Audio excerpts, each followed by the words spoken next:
Imagine un homme qui marche dans un désert brûlant. Le soleil frappe son front, ses lèvres sont sèches, et soudain, un passant l'insulte.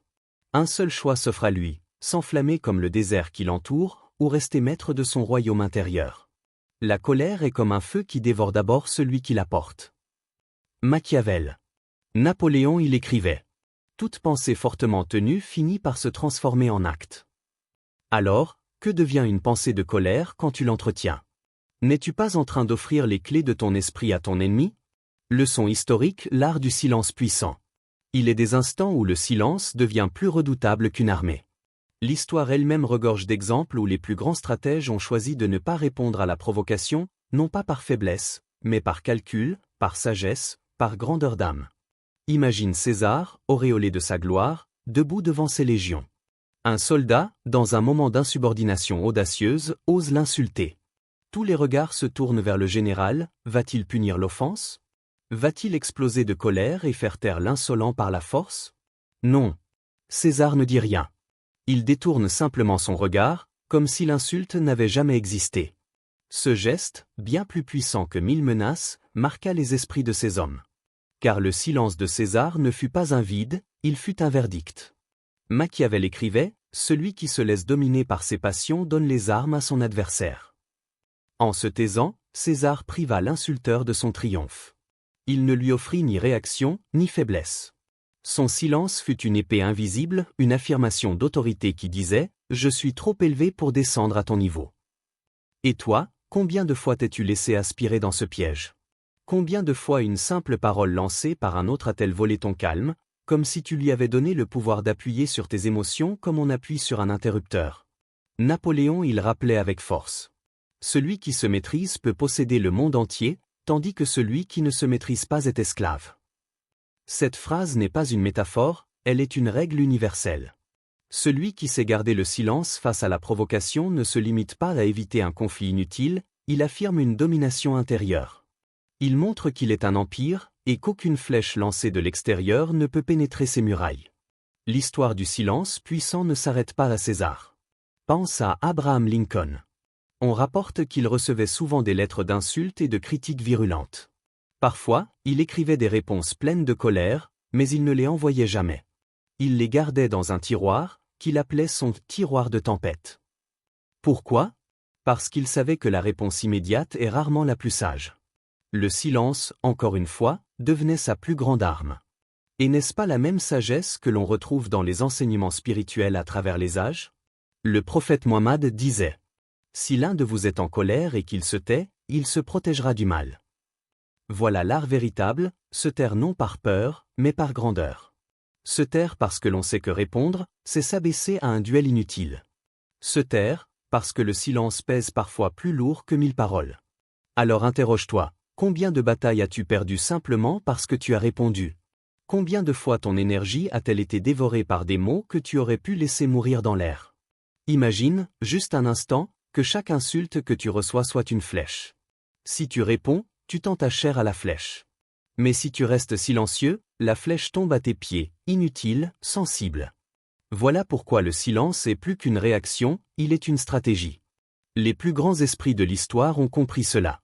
Sénèque, le philosophe stoïcien, écrivait: « La meilleure réponse à une injure est le mépris du silence. » Et ce mépris, loin d'être une faiblesse, devient une affirmation puissante: « Je choisis ce qui entre dans mon esprit. » Parce qu'au fond, la véritable guerre n'est pas celle contre les autres, c'est celle contre soi-même. Psychologie spirituelle, transformer la colère en pouvoir. La colère n'est pas un poison qu'il faudrait éradiquer à tout prix. Non. La colère est une énergie brute, un minerai brut extrait des profondeurs de ton être. Elle n'a pas encore de forme, pas encore de direction. C'est toi qui décides, la laisser exploser comme un feu qui détruit, ou la canaliser pour en faire une lumière qui éclaire ton chemin. Pose-toi cette question avec sincérité. Combien de fois as-tu regretté une réaction enflammée, une parole lâchée dans l'élan de la colère? Et combien de fois, au contraire, aurais-tu pu transformer cette même étincelle en détermination, en discipline, en force créatrice? Napoléon il écrivait: « Chaque adversité porte en elle la semence d'un bénéfice équivalent ou supérieur. » Ta colère, si tu l'accueilles avec intelligence, devient une adversité intérieure. Elle n'est pas une fin. Elle est une semence. Une semence de force. Une semence de lucidité. Ferme les yeux un instant et imagine, une étincelle jaillit dans ton esprit. Si tu souffles dessus avec impulsion, elle devient un incendie qui consume ton intérieur, réduit tes liens en cendres, te prive de ta clarté. Mais si tu poses calmement tes mains autour d'elle, si tu l'alimentes avec soin, cette même étincelle devient une torche. Une torche que tu tiens fièrement, pour éclairer les zones sombres de ton existence, pour avancer dans la nuit avec assurance. Dis-le intérieurement, comme une prière à ton propre esprit. Je suis maître de mes émotions. Ma paix est mon armure. Aucun mot ne peut pénétrer le sanctuaire de mon esprit. Chaque fois que tu répètes ces affirmations, tu enfonces un pilier de plus dans la forteresse de ton âme. La colère ne peut alors plus pénétrer sans ton autorisation. Elle devient un serviteur, non un tyran. Machiavel disait que l'homme qui sait se dominer inspire plus de crainte et de respect que celui qui se laisse emporter. Car la véritable puissance ne réside pas dans l'éruption, mais dans la maîtrise. Et n'est-ce pas là la plus grande ironie? La plupart croient que crier, frapper la table, s'emporter, c'est prouver sa force. Alors qu'en vérité, c'est révéler sa faiblesse, c'est montrer que son esprit est gouverné par l'extérieur. Mais toi, tu as le choix. Tu peux transformer chaque provocation en exercice de maîtrise. Tu peux regarder dans les yeux de celui qui tente de t'atteindre et sourire intérieurement, « Merci. Tu viens de me donner une occasion de grandir. » Car qu'est-ce que la colère, sinon une invitation à mieux te connaître? Chaque fois que tu ressens cette chaleur dans ta poitrine, cet élan dans ton cœur, c'est ton être qui te dit, voilà une zone de toi-même qui réclame discipline et force. Alors respire. Ne fuis pas ta colère. Observe-la. Analyse-la. Et demande-toi, de quoi est-elle le messager? Est-ce l'orgueil blessé? Est-ce la peur dissimulée? Est-ce un désir contrarié? Quand tu identifies l'origine, tu brises son pouvoir. Et à partir de là, tu peux la convertir en énergie constructive. Imagine un architecte qui reçoit une pierre brute, encore rugueuse, informe. Il pourrait la jeter, dire qu'elle n'a pas de valeur. Ou il pourrait, avec patience, la tailler, la polir, et en faire une pierre d'angle pour un temple. Ta colère est cette pierre brute. Entre tes mains, elle peut devenir fondation. Voilà pourquoi elle n'est pas ton ennemi. Elle est ton allié, à condition que tu refuses de la laisser te dominer. Alors, la prochaine fois qu'une provocation t'atteint, ne cherche pas à l'éviter, ne cherche pas à t'éteindre toi-même. Dis-toi, voilà une étincelle. À moi de choisir, incendie ou lumière. Récit symbolique, le roi au cœur calme. Il était une fois un roi dont le royaume s'étendait à perte de vue. Des montagnes enneigées jusqu'au désert brûlant, des vallées fertiles jusqu'aux mers sans fin, son empire semblait n'avoir aucune frontière. Chaque jour, des foules se pressaient aux portes de son palais. Certains venaient supplier, d'autres accuser, d'autres encore insulter ou défier. Les cris, les plaintes et les colères s'élevaient comme une tempête qui ne s'arrêtait jamais.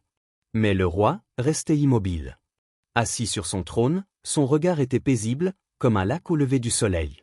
Les voix s'élevaient autour de lui, parfois blessantes, parfois injustes, parfois chargées de haine. Pourtant, son visage ne se troublait pas. Pas une ride ne trahissait l'orage du dehors. Pourquoi? Parce que ce roi connaissait un secret. Il savait que son véritable royaume n'était pas fait de terre ni de murs, ni d'or ni de soldats. Son royaume véritable se trouvait en lui. Un palais invisible, plus vaste que la terre entière, son esprit. Et dans ce palais, il avait construit une forteresse que rien du dehors ne pouvait ébranler. Chaque insulte qui arrivait jusqu'à lui n'était qu'un écho qui s'écrasait contre les murailles de son calme. Chaque provocation se brisait comme une vague contre les rochers d'une falaise. Machiavel disait « Celui qui se connaît lui-même est invincible ». Ce roi savait cela. Gouverner des hommes était un art difficile, mais gouverner son propre cœur, voilà la plus grande victoire. Un jour, un étranger se présenta devant lui, emporté par la colère. « Tu n'es pas un roi », cria-t-il, « tu n'es qu'un homme faible qui se cache derrière ses gardes. » Le silence tomba dans la salle. Tous attendaient la réaction du souverain. Allait-il faire exécuter cet insolent? Allait-il montrer ses crocs pour rappeler son pouvoir? Mais le roi sourit simplement et dit « Tu crois voir ma faiblesse parce que je ne réponds pas à ta colère. Mais en réalité, je te fais un don, je te rends ton cri. Garde-le, car il ne m'appartient pas. » Et il détourna son regard, comme si rien ne s'était passé. Les témoins restèrent frappés de stupeur. Car dans ce geste simple, ils comprirent quelque chose. Le pouvoir du roi n'était pas dans ses armées ni dans ses décrets. Il résidait dans sa maîtrise de lui-même. Ce roi était comme un arbre ancien, enraciné profondément dans la terre. Les vents pouvaient souffler, les orages pouvaient éclater, les oiseaux pouvaient crier dans ses branches, mais ses racines étaient immuables. N'est-ce pas là le signe du véritable souverain?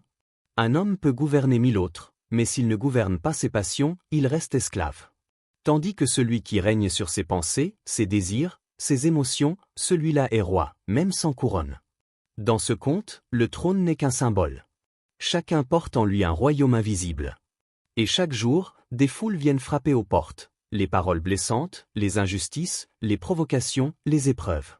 Elles veulent entrer, elles veulent troubler le roi. Mais toi, en tant que gardien de ton palais intérieur, tu as le choix, ou bien ouvrir les portes à la tempête, ou bien rester comme ce roi au cœur calme, immuable, souverain. Le silence devient alors un sceptre, et la paix intérieure une couronne invisible. Et si toi aussi, tu t'asseyais sur ce trône secret? Et si tu apprenais que ton royaume intérieur est plus vaste que n'importe quelle terre? Car au fond, le véritable roi n'est pas celui qui commande aux autres. Le véritable roi est celui qui, chaque matin, chaque soir, sait s'asseoir dans son propre cœur et dire « Ici, rien ne peut me troubler ».